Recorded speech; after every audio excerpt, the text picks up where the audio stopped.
पहिला प्रतिपक्षमा हुँदाखेरि हामीले मागेका थियौँ त संसदीय छानबिन समिति गरौँ, अर्थमन्त्रीमाथि नितान्त छानबिन हुनुपर्छ, यो राजद्रोह हो, यस्तो गर्न पाइँदैन सम्माननीय सभामुखज्यू। म त्यही अपिल गर्न चाहन्छु। हस्, धन्यवाद। ओ भाइ मारो मुझे मारो मारो मुझे मारो मारो। मान्य सदस्य ज्ञानेन्द्र बहादुर शाही, छोटकरीमा आफ्नो कुरा राख्नुहोस्।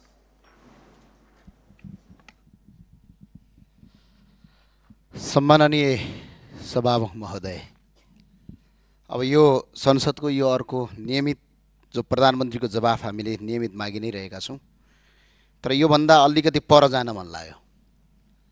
आज सम्माननीयज्यूलाई म अपिल गर्न चाहन्छु, संसदप्रति सरकार चाहिँ जवाफदेही हुने हो होइन, हुनुपर्ने हो या होइन। किनभने जुन आर्थिक विधेयक आयो यो संसदको सम्पत्ति हो। त्यो संसदको सम्पत्ति अर्थमन्त्रीज्यूले संसदमा पेशै नगरी भकाभक चेन्ज गर्नुहुन्छ, कसको स्वार्थमा? र अर्को सबभन्दा ठुलो कुरा सम्माननीय सभामुखज्यू, यो देश चाहिँ गाउँका किसान, मजदुर र सामान्य नागरिकले बिगारेका होइनन्। देशलाई कमजोर बनाउने काम चाहिँ सत्ता र शक्तिमा पुगेका तर इमान्दार नभएका र जवाबदेही नसक्ने मान्छेहरूले नै आजसम्म यो देश बर्बाद पारेका हुन्। आज म भन्न चाहन्छु, करका दर हेरफेर गर्ने, करका दर नियम गर्ने नियममा अहिले धेरै यहाँ अर्थमन्त्री भइसक्नु भएको मान्छे पनि हुनुहुन्छ, कसलाई थाहा हुन्छ? नेपाल सरकारका सचिवलाई पनि थाहा हुँदैन त्यो कुरा। त्यो सीमित अर्थमन्त्री र अर्थमन्त्रीज्यूले स्वीकृत गरेका व्यक्ति बाहेक अरूलाई थाहा हुँदैन। तर आज सूचना लिक भएर 753वटा गाडी केरला नाकाबाट भित्रिन्छ, 14 गते भन्सार पास गरिन्छ, 20 गते गाडी आउँछन्। अनि यो कन्फ्लिक्ट अफ इन्ट्रेस्ट नभएर यो चुहावट चाहिँ कसले गर्यो? अनि सरकारले छानबिन समिति बनाउँछ, बडा गजबको। आफै छानबिन समिति बनाउने अनि कर्मचारीलाई डाम्नेतिर जान्छ।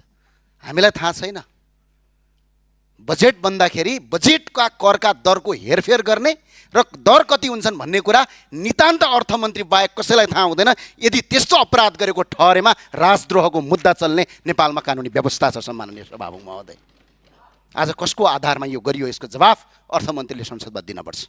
र सम्माननीय सभामुख महोदय, करका नीति मात्र होइन, संसदको सम्पत्तिमाथि चलाइएको छ। र अर्को विषयवस्तुमा प्रवेश गरेँ, यहाँ शिक्षा मन्त्रीजी हुनुहुन्छ भने भनिदिनु होला। यो पहिला एउटा आउने गर्थ्यो, आदेशमाथि आदेश, परमादेशमाथि परमादेश। अहिलेको सरकारले पनि आदेश दियो, फी लिनु हुँदैन भर्ना फी भनेर।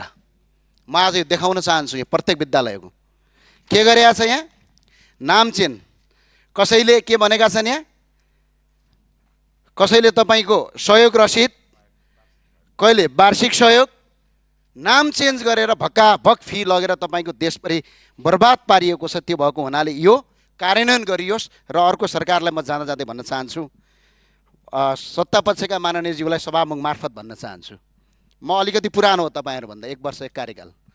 पहिला पनि यस्तै हुन्थ्यो, सरकारका मन्त्रीले गलत गर्थे, आफै छानबिन समिति बनाउँथे र आफैलाई आफै निर्दोष साबित गर्थे।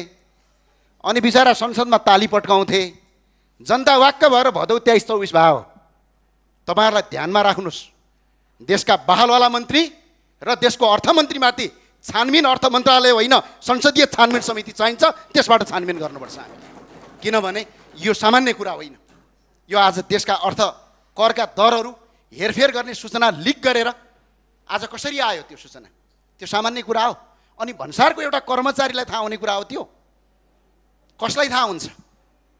जम्मा 3 जना मान्छेलाई थाहा हुन्छ यो देशमा तपाईँको अर्थमन्त्री करका दरमा।